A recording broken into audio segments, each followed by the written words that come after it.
Hey, check this out. This is how I'm setting up my lineup for today's game. I'll show you exactly how I plan everything so game day can go smoothly for you as well. Before every game, I like to visualize the field. I map out where each player will start in our formation, and I plan my substitutions and rotations ahead of time. It keeps things simple and it lets me focus on coaching instead of scrambling before the game. The only thing I need to remember is to start my stopwatch at kickoff. I handle everything through a free website that I've been using for a while. It's called Kinoli. It works on a laptop or phone, so I can make adjustments anywhere, even right before kickoff if any of my players are no-shows.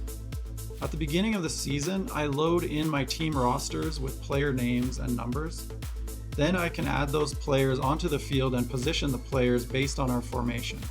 As you can see, we're currently playing in a 3-2-1 formation, which seems to work best for us.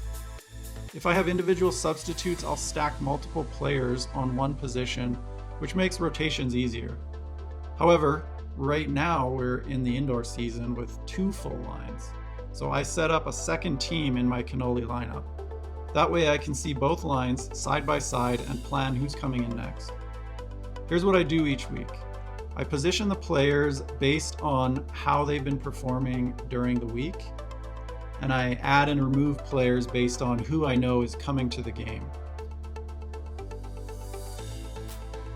This player had a great practice on Tuesday, so I want to move him up front. And this defender has been improving a lot, so I'll give him a little more responsibility and move him into center back.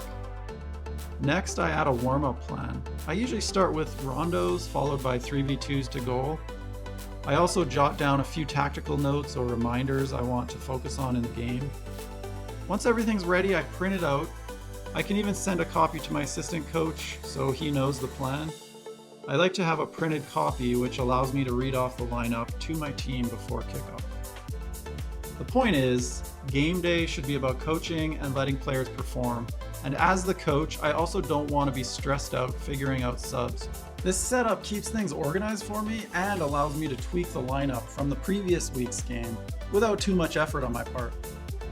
If you want, I have another video coming where I show how I plan full training sessions. Make sure you hit subscribe so you don't miss it and other insider tips I like sharing. And good luck in your next game. Well, now that I have my printout, it's time to get ready for the game.